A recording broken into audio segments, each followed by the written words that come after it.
말씀 보시겠습니다. 오늘 함께 보실 말씀은 히브리서 12장 1절에서 11절까지의 말씀입니다.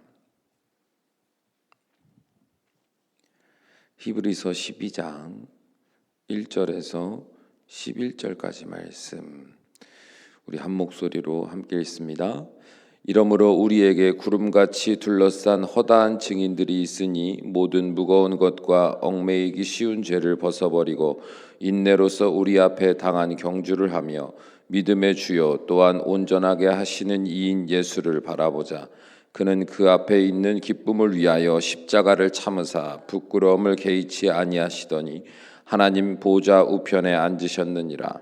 너희가 피곤하여 낙심하지 않기 위하여 죄인들이 이같이 자기에게 거역한 일을 참으신 일을 생각하라.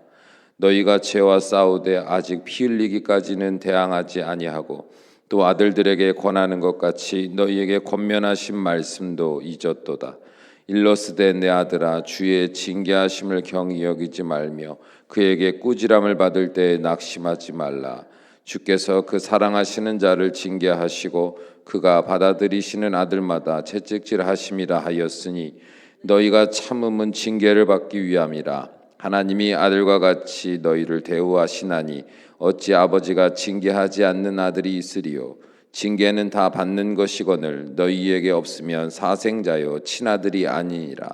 또 우리 육신의 아버지가 우리를 징계하여도 공경하였거든 하물며 모든 영의 아버지께 더욱 복종하며 살려하지 않겠느냐. 그들은 잠시 자기의 뜻대로 우리를 징계하였거니와 오직 하나님은 우리의 유익을 위하여 그의 거룩하심에 참여하게 하시느니라. 무릇 징계가 당시에는 즐거워 보이지 않고 슬퍼 보이나 후에 그로 말미암아 연단받은 자들은 의와 평강의 열매를 맺느니라. 아멘. 여러분은 내가 지금 하고 있는 사랑 혹은 내가 받고 있는 사랑이 진정한 사랑인가 아닌가를 알 수 있는 가장 중요한 핵심이 있다면 뭐라고 생각하세요? 그것은 바로 책임감입니다. 사랑과 비슷한 동정을 한번 생각해 볼까요? 동정도 사랑과 비슷한 모습으로 주변 사람들을 긍휼히 여기는 마음을 가지고 실제적인 도움을 베풀죠. 그러나 동정에는 책임감이 없습니다. 한두 번 좋은 마음으로 도와줄 수는 있을지 몰라도 그 이상의 책임을 지며 끝까지 자기 희생을 감수하려는 마음은 없습니다. 그러므로 동정을 베풀고 있는 대상이 나에게 적대적으로 대하거나 자신이 받고 있는 도움을 하찮은 것으로 여기며 나를 무시한다면 우리는 대번에 동정심에서 비롯된 헌신을 중단하게 될 겁니다. 그러나 진실된 사랑은 다릅니다. 사랑은 그 사랑을 받는 대상이 나를 적대하고 나를 무시해도 그 사랑을 포기하지 않습니다. 어떻게 해서든지 상대방의 마음을 잘 다독여서 가르쳐서 사랑을 베푸는 자신의 진실된 마음과 상대방의 마음이 하나가 되기를 소망하게 될 겁니다. 그러나 그렇게 최선을 다했음에도 불구하고 상대방이 나를 적대하거나 무시할 뿐 아니라 스스로 죽을 위기, 멸망당할 위기에 처할 짓을 서슴지 않고 행하려 한다면 어떻게 할까요? 그런 그를 돕기 위해서는 자칫 내가 더 많은 손해를 봐야만 하고 심지어는 내 생명까지도 위험할 수 있다면 어떻게 하겠습니까? 고민할 것도 없이 어떻게 해서든지 사랑하는 그 사람을 그 멸망과 죽음의 위기에서 건져내려고 온몸을 내어 던질 겁니다. 아마도 주변 사람들은 왜 그렇게까지 하느냐고 의아해할 겁니다. 그러나 그럴 수밖에 없어요. 왜냐하면 그 사람을 진실로 사랑하기 때문입니다. 이것이 바로 진실된 사랑이 보여주는 진실된 책임감입니다. 그렇다면 생각해 봅시다. 하나님은 과연 우리를 동정하고 계신 겁니까? 아니면 사랑하고 계신 겁니까? 하나님은 우리를 진실로 사랑하셨습니다. 사랑받을 자격이 없는 우리를, 하나님의 은혜를 귀히 여기지 못하는 우리를, 하나님의 깨달음을 얻었음에도 불구하고 그 깨달음을 내 감정이나 세상의 단편적 지식이나 상식보다 못한 것으로 여기는 우리를 하나님은 그럼에도 불구하고 먼저 다가오셔서 우리를 먼저 택하여 주시고 우리로 하여금 하나님도 알게 하시고 믿게 하셔서 구원을 베풀어 주셨습니다. 그러나 우리는 여전히 하나님의 사랑을 의심합니다. 왜냐하면 우리의 삶에 여전히 고난도 있고 아픔도 있고 허무도 있기 때문입니다. 그러면 이렇게 생각해 봅시다. 하나님이 우리를 사랑하시기에 우리의 모든 삶에 늘 풍요와 형통의 복을 죽을 때까지 부어주신다면 과연 우리는 하나님이 주신 구원의 길을 온전히 걸어갈 수 있을까요? 만일 이것이 가능하였다면 하나님은 기꺼이 우리의 삶에 축복으로만 가득 채워주셨을 겁니다. 그러나 하나님은 그러실 수가 없어요. 왜냐하면 우리 영혼의 근원은 죄의 본능으로부터 자유할 수 없는 연약하고 미련한 존재이기 때문에 그렇습니다. 쉽게 생각해 보십시오. 여러분은 자녀를 사랑하기 때문에 늘 좋은 것만 채워주셨습니까? 좋은 것만 주셨나요? 늘 칭찬만 해주고 늘 필요하다고 하는 것들은 다 들어주고 늘 그들의 만족과 기쁨을 위해서라면 무엇이든지 다 허락해 주셨습니까? 아니지 않습니까? 자녀에게 아낌없이 주고 싶어도 줄 수 없을 때가 더 많았고 때때로 마음으로 원치 않는 훈육을 하느라 그 마음이 고통스러울 때도 많았을 겁니다. 왜냐하면 나의 자녀는 연약하고 부족해서 늘 건강하지 못한 것, 바르지 못한 것을 구했고 찾았고 누렸기 때문입니다. 마찬가지입니다. 우리는 예수님을 영접함으로 인하여 하나님과 성령 하나님 안에서 진정한 하나가 될 수 있는 은혜를 누리는 자들이 됐어요. 그래서 하나님을 모르는 자들은 도저히 믿을 수도 바랄 수도 없는 일들을 믿고 바라는 자들이 됐습니다. 우리는 육의 세상뿐 아니라 영의 세상을 깨닫는 자들이 되었고 더 나아가 죽음 이후로도 영원한 나라가 있음을 믿는 자로서 오늘날 그 영원한 나라에서의 삶을 준비하는 자가 될 수 있게 되었습니다. 그러나 이 놀라운 은혜를 누리고 있는 우리는 날마다 이 믿음을 부인하고 영원한 나라가 아닌 이 땅의 나라에서의 삶을 위한 삶으로 치우치는 것을 경험하며 살아갑니다. 영원한 하나님의 나라를 소망할 수밖에 없는 그 놀라운 은혜를 체험하고 그 말씀을 받는데요. 여러분 잘 생각해 보세요. 그러므로 우리가 결정적인 순간 그렇게나 많은 묵상과 깨달음과 은혜들이요. 결정적인 순간 내 삶에 어떤 열매로 어떤 실제로 드러나게 되던가요? 사람을 대할 때, 상황을 판단할 때, 미래를 계획할 때 옳고 그름을 우리가 판단하는 그 기준의 자리에 섰을 때 하나님이 주시는 말씀들의 영향을 받아 실제적으로 내 삶에 그 영향이 흘러가던가요? 아니요. 대부분은요. 말씀을 그렇게나 듣고 그렇게나 많은 은혜가 있음에도 불구하고 모든 판단은 내 감정이나 내 의지나 내 상식이나 내 생각에서 비롯된 것으로 말미암은 것들이 대부분입니다. 우리의 입술의 말을 비롯하여 우리가 상상하는 것, 생각하는 것, 마음 먹는 것 하나님의 은혜와 상관없는 것들로 가득할 때가 대부분이에요. 물론 그 세상의 관점 또 내 주관적 관점에서 막 정신없이 살다가 주의 말씀 가운데 은혜로 기도 가운데 은혜로 문득 정신 차리듯 이렇게 살면 안 되겠구나. 아, 내가 이것을 바라야 되겠구나 라는 각성의 때가 있거든요. 그런데 그 각성의 때가 내 믿음이라고 생각하시면 안 돼요. 그 깨달음의 때가 내 믿음의 어떤 기본적인 척도로 생각하시면 안 돼요.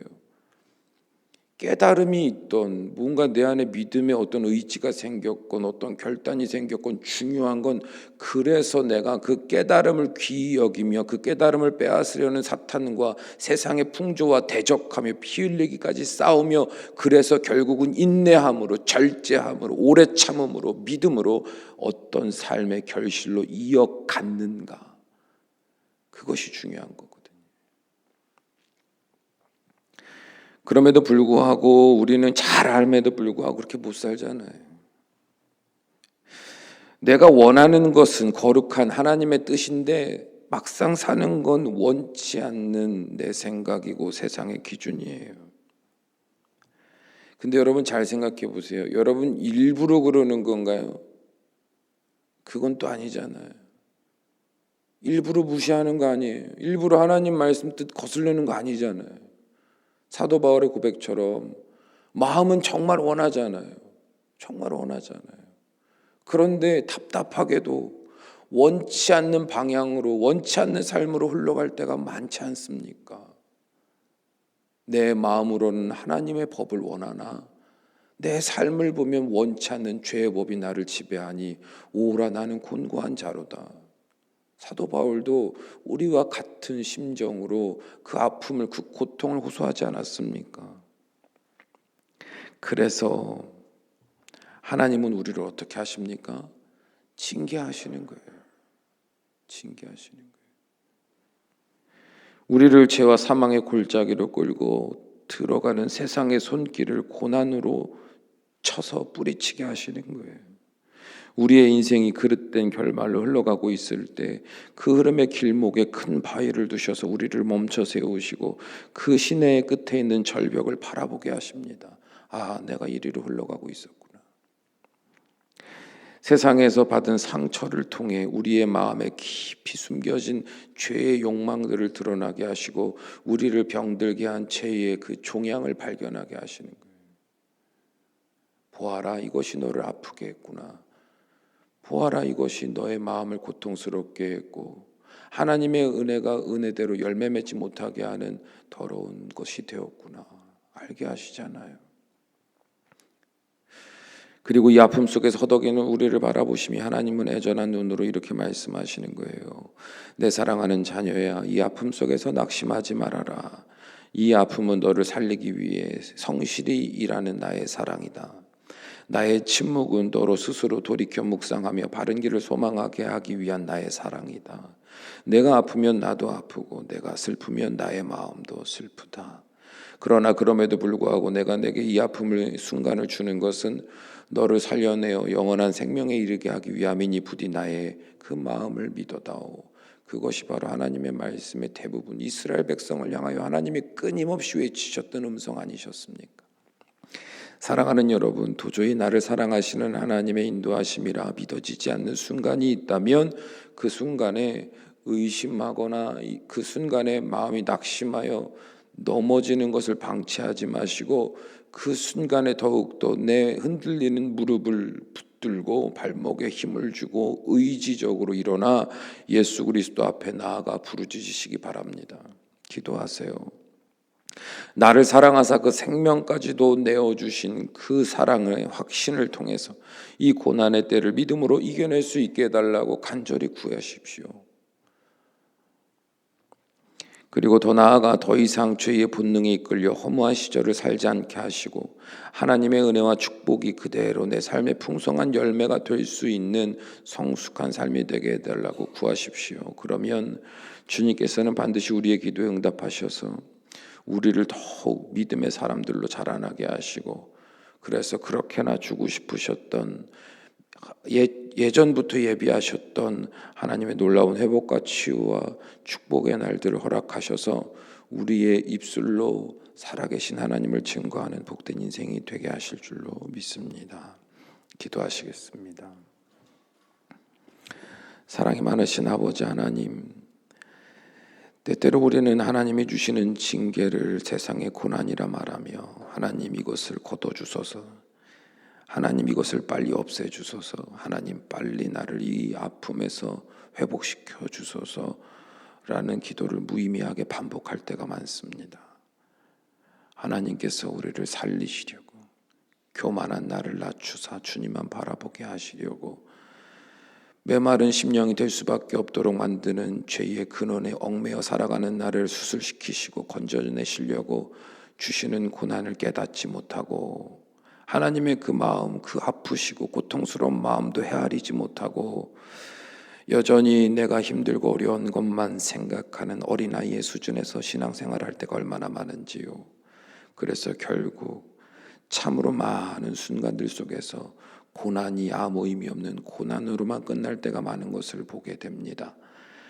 주여, 우리를 사랑하시는 우리 주 하나님을 믿음으로, 그래서 십자가의 구원까지 허락하신 그 하나님을 바라봄으로, 때때로 우리 안에 고난이 있을 때, 하나님이 침묵하시는 것과 같은 절망의 때를 만날 때 우리의 믿음이 흔들리지 않게 하시고 더욱더 주님을 바랄 수 있는 복된 심령들이 되게 하여 주셔서, 오히려 고난의 때를 지나고 나니 더욱더 강건한 심령 되게 하시고, 오히려 고난의 때를 지나고 나니 더욱더 풍성한 복을 받아 누리며 하나님을 찬양하는 귀한 인생들이 될 수 있도록 주여 이 시간 오늘 주신 말씀의 빛으로 우리의 심령의 의식을 깨워주시고, 그 진리 안에서 더욱더 성숙된 시야를 가지고 하나님을 바라볼 수 있는 믿음의 사람들이 되도록 주여 이 시간 은혜 위에 은혜를 더하여 주시옵소서.